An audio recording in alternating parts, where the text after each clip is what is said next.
রংডং থেকে আমরা ক্রমশ এগিয়ে চলছি তিনধারিয়ার দিকে। এখান থেকে মাত্র 6 কিলোমিটার দূরে অবস্থিত সেই পাহাড়ি পথ, ঘন জঙ্গল, মাঝে মধ্যেই পাহাড়ি গ্রাম, সব কিছু অতিক্রম করে শুধুই এগিয়ে চলা। আর এই এগিয়ে চলার মধ্যে যে কত আনন্দ লুকিয়ে আছে তা সত্যিই উপভোগ করার মতো। তাই তো আমি আমার এই ছোট্ট ট্রিপের ভিডিও আপনাদের সাথে শেয়ার করতে চলেছি। আশা করি পুরো ভিডিওটা আমার সাথে থাকবেন আর প্রকৃতির অঢেল সৌন্দর্য উপভোগ করবেন। সাথে থাকুন বন্ধুরা, আর দেখতে থাকুন।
তিনধারিয়া, তিনধারয় বা তিনধারা হল ভারতের পশ্চিমবঙ্গ রাজ্যের দার্জিলিং জেলার দার্জিলিং মহকুমার কার্শিয়াং সিডি ব্লকের একটি গ্রাম। এখানে রয়েছে একটি বহু পুরনো রেলওয়ে কর্মশালা। এটি দার্জিলিং হিমালয়ান রেলওয়ে খেলনা ট্রেন বা টয় ট্রেনের জন্য একটি রেলওয়ে কর্মশালার উদ্দেশ্যে তৈরি করা হয়েছিল। দার্জিলিং হিমালয়ান রেলওয়ের রেলপথ সহ নির্মাণ কাজ 1879 সালের মে মাসে শুরু হয় এবং 1880 সালে শিলিগুড়ি থেকে তিনধারিয়া পর্যন্ত সম্পন্ন হয়। ভারতের governor general mister Lord Liton 1880 সালের মার্চ মাসে ট্রেনটি উদ্বোধন করেন। বর্তমান এই তিনধারিয়াতে 1881 সালে এই কর্মশালাটি নির্মিত হয়েছিল।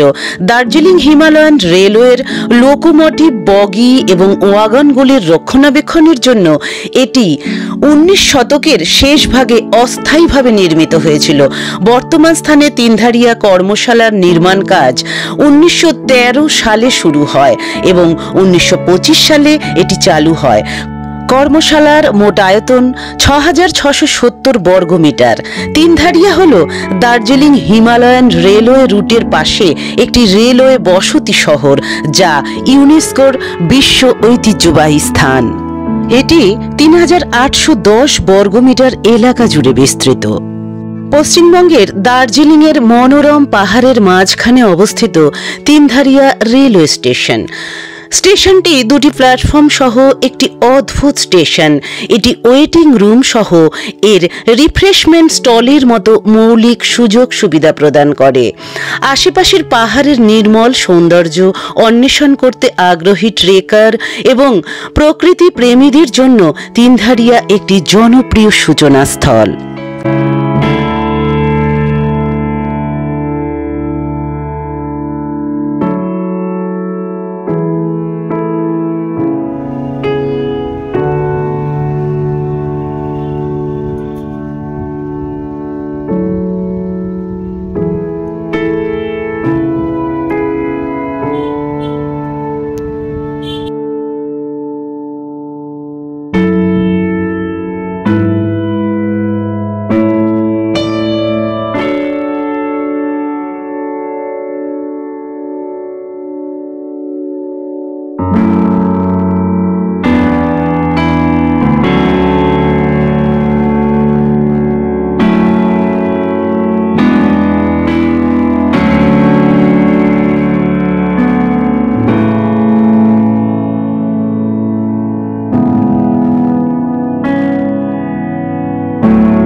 পাহাড়ি পথে চলতে চলতে পাহাড়ি খাবারের স্বাদ তো নিতেই হবে, আর সেই উদ্দেশ্যে একটি ছোট পাহাড়ি খাবারের দোকানে ঢুকলাম।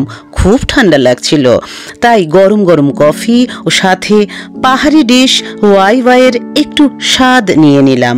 তারপর আবার আমাদের সেই চেনা পথ ধরেই বাড়ি ফেরার পালা। আজকের ভিডিওটি কেমন লাগলো বন্ধুরা, অবশ্যই কমেন্ট বক্সে কমেন্ট করে জানাবেন। আর বন্ধুরা, আপনারা সকলে ভালো থাকবেন, সুস্থ থাকবেন, সাবধানে থাকবেন আর সব সময় হাসি খুশি থাকবেন। আজকের মতো তাহলে বিদায় নিচ্ছি। আগামীতে নিয়ে আসবো নতুন কোনো ভিডিও। টাটা।